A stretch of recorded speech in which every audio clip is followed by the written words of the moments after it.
সুপ্রিয় দর্শক, আসসালামু আলাইকুম। সবাইকে স্বাগতম জানাচ্ছি আজকের গুরুত্বপূর্ণ সংবাদে। প্রথমেই জানিয়ে দিচ্ছি সংবাদ শিরোনাম। 5ই আগস্ট পরবর্তী সময়ে সজীব ওয়াজেদ জয় বিভিন্ন সময় বিভিন্ন রকম বার্তা দেন ফেসবুকে।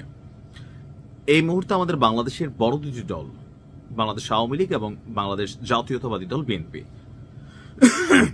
তাদের আগামী দিনের এই দলটির যারা কর্ণধার, এর মধ্যে তারেক রহমান আর হচ্ছেন সজীব ওয়াজেদ জয়, দুজনেই অনলাইন থেকে আসলে তাদের রাজনৈতিক কর্মকাণ্ড পরিচালনা করছেন।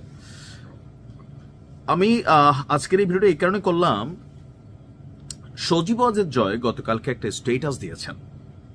যখন জনাব তারেক রহমান কোনো এক অজানা অদৃশ্য শক্তির চাপে বাংলাদেশে যেতে চাচ্ছেন না, যেখানে সরকার বলছে কোনো রকম কোনো সমস্যা নেই, তখনই আমাদের মধ্যে প্রশ্ন ঘুরপাক খাচ্ছিল কেন। সম্ভবত সজীব ওয়াজেদ জয়ের স্টেটাসের মধ্যে কিছুটা উত্তর লুকানো আছে। তারেক রহমানের দেশে ফেরা না ফেরার ইস্যুর পরপরই সজীব ওয়াজেদ জয় বিবিসি বাংলাকে একটা বক্তব্য দিয়েছেন, আর গণমাধ্যমে বিষয়টা সামনে আসছে। বাংলাদেশে বড় দুটি দলের নেতৃত্বে পরিবর্তন আনতে একটি অগণতান্ত্রিক তৎপরতা চলছে। এই কথাটা বলার আওয়ামী লীগ বেসিস পয়েন্ট হচ্ছে যে শেখ পরিবারকে মাইনাস করে আওয়ামী লীগের নেতৃত্বে নতুন তিনজন, শিরিন, তারপর হচ্ছেন যে সাবির হোসেন চৌধুরী, তারপর আরেকজনের নাম কি আমি ভুলে গেছি, এই তিনজন এখন আলোচনায় আছে। অপরদিকে জনাব তারেক রহমানও কোনো এক অজানা আতঙ্কে অথবা কোনো তথ্য তো ওনাদের কাছে আছে।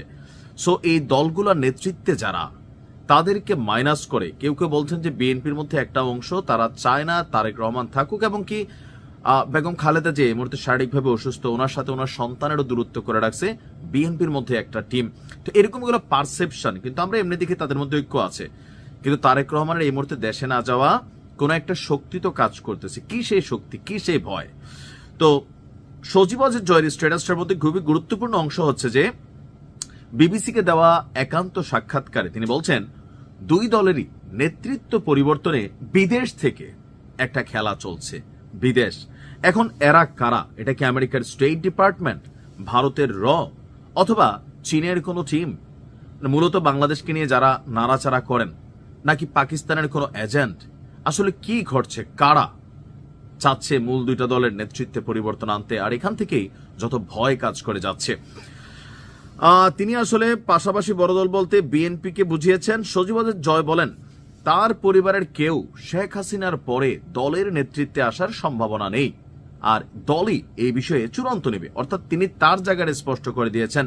আর এখন নেতৃত্বে কে যাবে? রাইট নাও তো আওয়ামী লীগের ওরকম কার্যক্রমই নাই, অফিসও খুলতে পারে না, কার্যক্রমের নিষেধাজ্ঞা। এখন পাড়া মহল্লায় ঘুরে ঘুরে আওয়ামী লীগের যারা নেতা কর্মী আছেন তাদেরকে খুঁজে পাওয়া যাবে না। অফিসগুলোতে এখন বিভিন্ন জায়গায় দখল হয়েছে, ভাঙচুর হয়েছে, সেখানে এখন মানুষ যায় না, যে অফিসগুলো এতটা জমজমাট ছিল, কারণ ক্ষমতায় না থাকলে যেটা হয়। তো তিনি বলছেন মানে আওয়ামী লীগের যে বিষয়টা সেটা হচ্ছে যে এই মুহূর্তে ভবিষ্যৎ নেতৃত্ব কে হবে এটা দল নির্ধারণ করবে, আমি বা অন্য কেউ উপর থেকে এটা নির্দেশ দিতে পারি না। এই কথাটার একটা মিনিংস তারেক রহমানের পোস্টের সাথে কানেক্টেড, যে একক সিদ্ধান্তে না, ওনার দেশে ফেরার পেছনেও এটা একটা টিম ওয়ার্ক নাকি। এখন কি সে টিম ওয়ার্ক? বিএনপির নেতারা তো বলতেছেন উনি দেশে আসার জন্য, বা আমরা আসলে সাধারণ মাথায়, খালি মাথায়, আমাদের মাথায় তো গোবর বেশি, বা এত দূরদর্শী চিন্তা করতে পারি না। তবে অদৃশ্য একটা শক্তি, সজীব ওয়াজেদ জয় এই জিনিসটাই মানে আইডেন্টিফাই করার চেষ্টা করছেন, যে এখন যেটা চেষ্টা করা হচ্ছে সেটা হচ্ছে দুই দলেরই নেতৃত্ব পরিবর্তনের জন্য বিদেশ থেকে একটা খেলা চলছে, আর এটা গণতান্ত্রিক নয়। তো তার মানে বিএনপি আওয়ামী লীগের পিছনে আছে। আওয়ামী লীগেরটা কিছুটা বুঝতে পারি, কিন্তু বিএনপিরটা আসলে এই মুহূর্তে আমার কাছে মনে হচ্ছে যে বোধগম্য না।